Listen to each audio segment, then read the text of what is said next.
ये उस दौर की बात है जब अल्लाह के प्यारे नबी सल्लल्लाहु अलैहि वसल्लम करीब 3 बरस के थे। बचपन में आपकी परवरिश हजरत हलीमा सादिया रजी अल्लाहु अन्हा कर रही थी।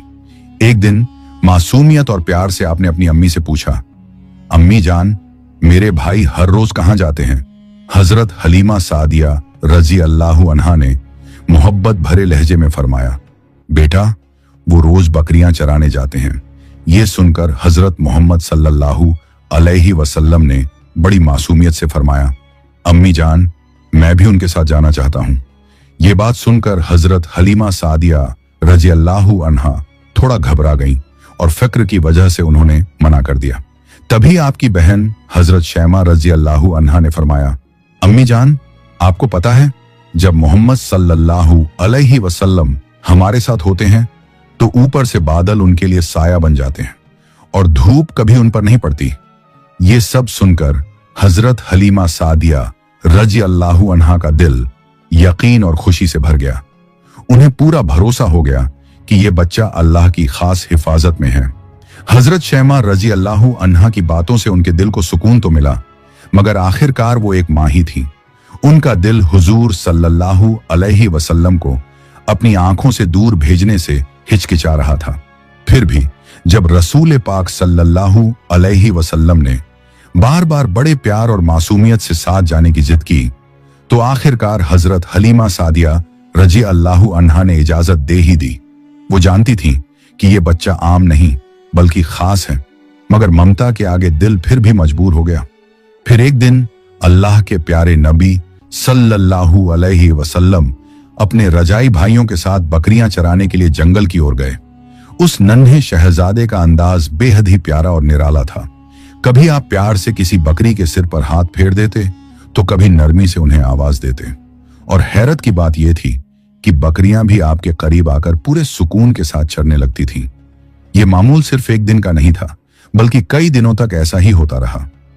आप सल्लल्लाहु अलैहि वसल्लम रोज अपने भाइयों के साथ बकरियां चराने जाते। लोग देखते कि जहां जहां आप सल्लल्लाहु अलैहि वसल्लम कदम रखते, वहां हर तरफ सुकून और इत्मीनान फैल जाता। बकरियां बिना किसी डर के आपके आसपास ही रहकर आराम से चरती और ऐसा लगता मानो अल्लाह की हिफाजत का साया हर तरफ मौजूद हो। मगर एक दिन हजरत हलीमा सादिया रजी अल्लाहु अन्हा अपने दिल पर काबू ना रख सकी। उन्होंने बड़े प्यार से फरमाया, बेटा मोहम्मद, आज के बाद आप बकरियां चराने नहीं जाया करेंगे। आप अभी बहुत छोटे हैं। मेरा दिल गवाही नहीं देता कि आप धूप और जंगल की सख्ती सहें। मैं नहीं चाहती कि आपको जरा भी तकलीफ पहुंचे। मां की ये बात सुनकर हुजूर सल्लल्लाहु अलैहि वसल्लम ने खामोशी से उनकी बात मान ली और कोई जिद नहीं की। इसी तरह कुछ दिन गुजर गए, मगर फिर एक दिन अचानक घर में अफरा तफरी मच गई। हजरत हलीमा सादिया रजी अल्लाहु अन्हा का बेटा रोता हुआ घर आया। उसके चेहरे पर डर साफ नजर आ रहा था और आंखों से आंसू बह रहे थे। हलीमा सादिया घबराकर बोली, बेटा क्या हुआ है? तुम क्यों रो रहे हो? बच्चा हिचकिचाते हुए बोला, अम्मी जान, जंगल में हमारी एक बकरी को शेर उठा ले गया। ये सुनते ही हजरत हलीमा सादिया रजी अल्लाहु अन्हा के दिल को गहरा सदमा पहुंचा। ममता से भरे दिल में फौरन यही ख्याल आया कि अगर हजरत मोहम्मद सल्लल्लाहु अलैहि वसल्लम भी उस दिन साथ होते तो ना जाने क्या हो जाता। ये सोचकर उनकी आंखों से आंसू बह निकले और वो दिल ही दिल में अल्लाह का शुक्र अदा करने लगी कि उन्होंने उस दिन मोहम्मद सल्लल्लाहु अलैहि वसल्लम को जंगल जाने से रोक लिया था। लेकिन इसके साथ ही ये दुख भी था कि घर की एक बकरी अब कम हो गई थी। हजरत हलीमा सादिया रजी अल्लाहु अन्हा के आंसू अभी भी उनके गालों पर बह रहे थे। ऐसे में जब रसूल पाक सल्लल्लाहु अलैहि वसल्लम की नजर अपनी प्यारी अम्मी के चेहरे पर पड़ी तो अल्लाह के महबूब आगे बढ़े और अपने नन्हे नन्हे हाथों से अपनी अम्मी जान के आंसू पोंछे और बड़े प्यार से फरमाया, अम्मी जान, आप क्यों रो रही हैं? क्या हुआ है? इस पर हलीमा सादिया ने फरमाया, बेटा मोहम्मद, हमारी एक बकरी को जंगल में शेर उठा ले गया है। इसी वजह से मेरा दिल बहुत उदास है। यह सुनकर आप सल्लल्लाहु अलैहि वसल्लम के चेहरे पर हल्की सी मुस्कान आ गई। आपने नरमी से फरमाया, अम्मी जान, आप गमगीन ना हो, हम अपनी बकरी को अभी शेरों से वापस ले आते हैं। यह सुनते ही हलीमा सादिया का दिल और ज्यादा घबरा गया। उन्होंने फौरन फरमाया, बेटा मोहम्मद, ऐसा नहीं होता। शेर बहुत खौफनाक होता है। वो किसी को कुछ वापस नहीं करता और आप तो अभी बहुत छोटे हैं। अगर आप उसके पास गए तो वो आपको नुकसान पहुंचा सकता है।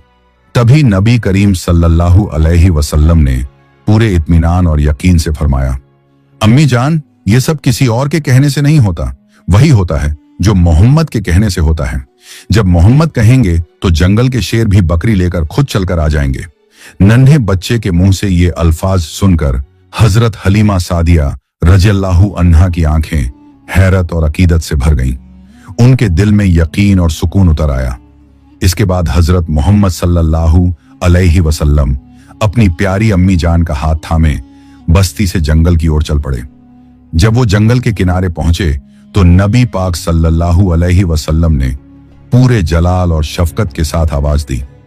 आपने अल्लाह पर भरोसा रखते हुए फरमाया कि हलीमा सादिया की बकरी वापस कर दी जाए। आपके ये अल्फाज ऐसे थे मानो अल्लाह के हुक्म की गूंग जंगल में फैल गई हो। अभी इतना ही कहा गया था कि अचानक जंगल के भीतर हलचल मच गई। कुछ ही लम्हों में जोरदार आवाजें सुनाई देने लगीं और देखते ही देखते कई शेर सामने आ गए। वो शेर हजरत हलीमा सादिया की बकरी को पूरी हिफाजत के साथ लेकर आए। बकरी सही सलामत थी। शेर नबी करीम सल्लल्लाहु अलैहि वसल्लम के करीब आकर ठहर गए, मानो इत्मीनान और तज़ीम के साथ सिर झुका रहे हों। पूरा जंगल उस वक्त अमन, सुकून और अल्लाह की कुदरत का गवाह बन गया। तभी हजरत मोहम्मद सल्लल्लाहु अलैहि वसल्लम ने शेरों की ओर देखकर फरमाया, क्या तुम्हें मालूम नहीं था कि यह बकरी हमारी है? फिर तुम इसे क्यों ले गए?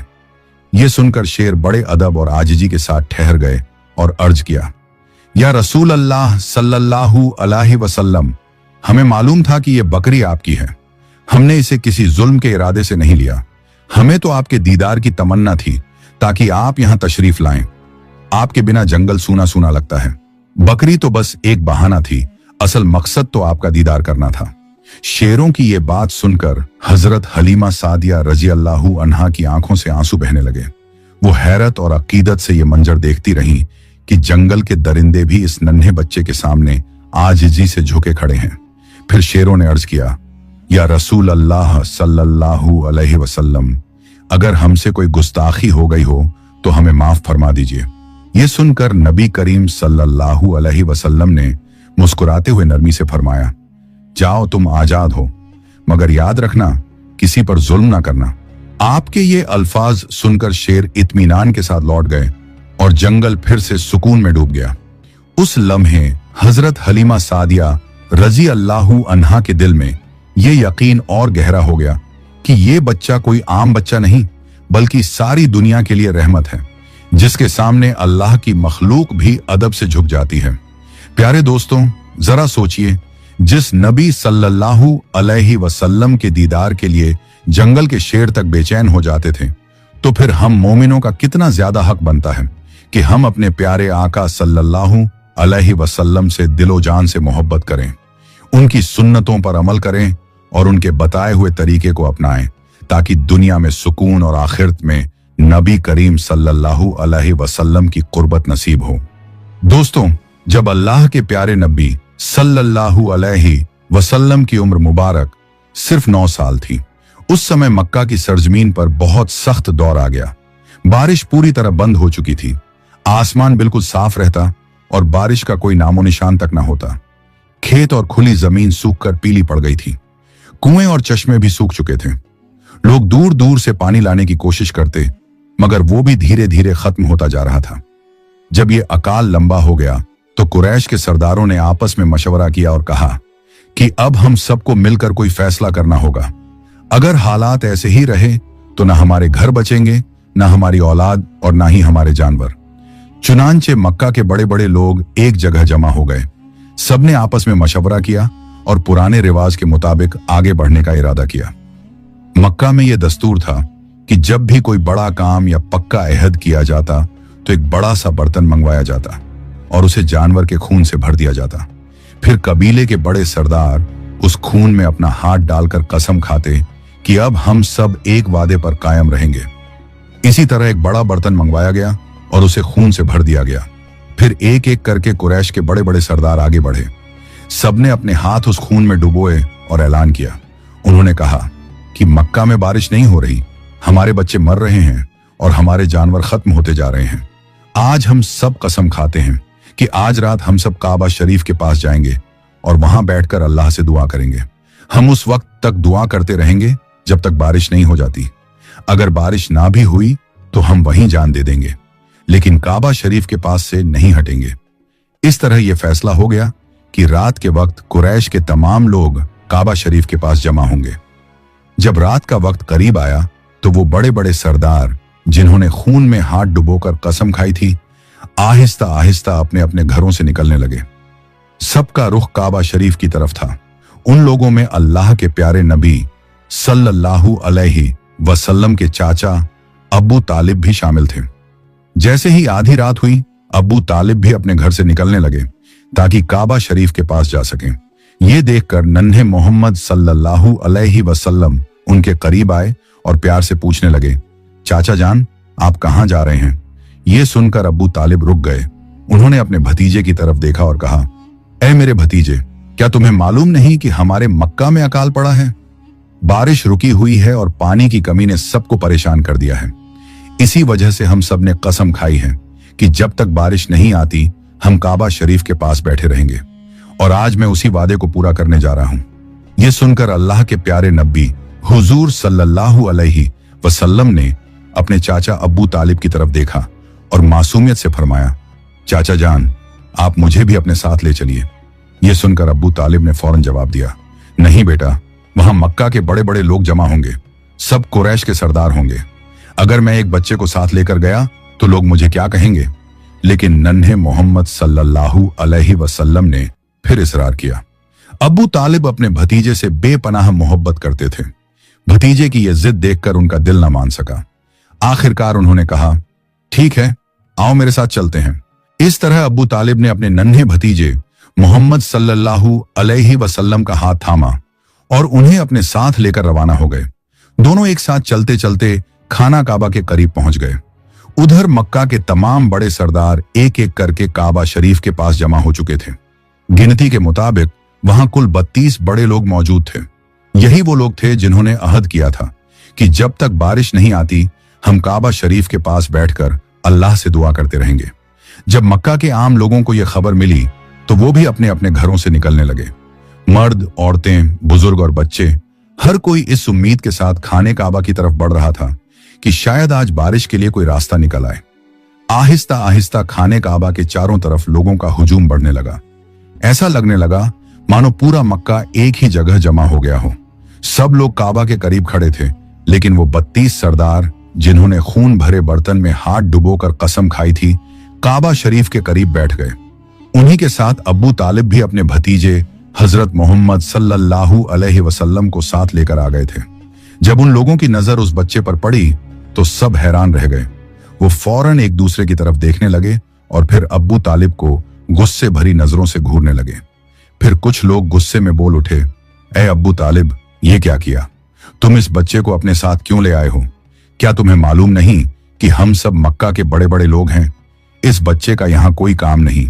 अब्बू तालिब ने यह बात सुनी तो अपने भतीजे की तरफ मुड़े और नरम लहजे में कहा, ऐ मेरे भतीजे, जाओ पीछे जाकर बैठ जाओ। अल्लाह के प्यारे नबी सल्लल्लाहु अलैहि वसल्लम फौरन खामोशी से पीछे हट गए और जाकर मजमे के पीछे बैठ गए। इसके बाद वो 32 सरदार आगे बढ़े और खाने काबा के करीब जाकर बैठ गए। फिर सब एक साथ बुलंद आवाज में दुआ करने लगे, ऐ दो जहान के मालिक, ऐ इस कायनात को पैदा करने वाले, ऐ जमीन और आसमान के अकेले हाकिम, हम पर रहम फरमा, हमारी बेबसी को देख और अपनी रहमत से हम पर बारिश नाजिल फरमा। ऐ रहमान, हमारी प्यासी जमीन को सैराब कर दे, हमारे गुनाहों को माफ फरमा और हम पर अपनी बरकतों की बारिश अता कर दे। सब लोग फूट फूट कर रोते हुए दुआ करने लगे।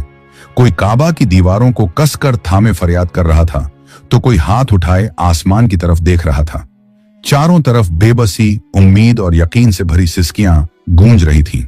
लेकिन वक्त गुजरता रहा पर आसमान में बादल का कोई निशान दिखाई नहीं दिया। यूं ही करते करते पूरी रात बीत गई। जब सुबह की रोशनी फैलने लगी, परिंदे जाग उठे और लोग धीरे धीरे अपने घरों की तरफ लौटने लगे। तब भी आसमान बिल्कुल साफ था। बारिश का कहीं कोई नामो निशान नहीं था। जमीन वैसी ही सूखी पड़ी रही। सुबह का वक्त गुजरने के बाद सूरज आहिस्ता आहिस्ता ऊपर चढ़ आया। अब उसकी तपिश बढ़ने लगी और उसकी गर्मी मक्का के हर कोने को झुलसाने लगी। वो लोग जो पूरी रात बारिश के लिए फरियाद करते रहे थे, दिन चढ़ने के बाद भी काबा शरीफ के करीब बैठे रहे और बार बार वही दुआ दोहराते रहे। लेकिन आसमान बिल्कुल साफ रहा। बादल का एक टुकड़ा भी नजर नहीं आया। अब हवा भी गर्म हो चुकी थी। दिन तपने लगा था और काबा की दीवारें भी सूरज की गर्मी से दहकने लगी थीं। उस सख्त धूप में वो 32 लोग पसीने से तर हो गए। उनमें से कई के जिस्म लड़खड़ाने लगे। कुछ तो चक्कर खाकर जमीन पर गिर पड़े, मगर इसके बावजूद वो अपनी जिद पर कायम रहे और अल्लाह से बारिश की दुआ करते रहे। इतने में अचानक अब्बू तालिब को महसूस हुआ कि कोई पीछे से उनका कपड़ा खींच रहा है। उन्होंने पलट कर देखा तो सामने उनके भतीजे हजरत मोहम्मद सल्लल्लाहु अलैहि वसल्लम खड़े थे। ये मंजर देखकर अब्बू तालिब का चेहरा सख्त हो गया। वो गुस्से में बोले, ए मोहम्मद, तुम यहां क्यों आ गए हो? नन्हे मोहम्मद सल्लल्लाहु अलैहि वसल्लम ने निहायत अदब से फरमाया, चाचा जान, मुझे भी आगे आने दीजिए। अगर मैं दुआ करूंगा तो ऊपर वाला हम पर पानी बरसा देगा। ये बात सुनकर अब्बू तालिब और भी हैरान हो गए। उन्होंने सख्त लहजे में कहा, हम मक्का के 32 बड़े बड़े सरदार रात भर से यहां खड़े हैं। हम सब ने बारिश के लिए फरियाद की, लेकिन ऊपर वाले ने पानी नहीं बरसाया। और तुम तो अभी सिर्फ 9 साल के हो। तुम दुआ करोगे और बारिश हो जाएगी? जाओ, जाकर अपनी जगह पर बैठ जाओ। ये सुनकर अल्लाह के प्यारे नबी हजरत मोहम्मद सल्लल्लाहु अलैहि वसल्लम आहिस्ता से पीछे हट गए और जाकर अपनी जगह पर बैठ गए। इसके बाद वो 32 के 32 लोग फिर से बारिश के लिए अल्लाह से फरियाद करने लगे और यूं वक्त गुजरता गया। 2 से 3 घंटे और बीत गए, मगर आसमान वैसा ही साफ रहा। ना कोई बादल आया और ना बारिश का कोई निशान दिखाई दिया। जमीन की गर्मी और भी बढ़ गई थी। सूरज की तपिश से लोग निढाल होने लगे थे। इतने में अचानक अब्बू तालिब को फिर से महसूस हुआ कि कोई पीछे से उनका कपड़ा खींच रहा है।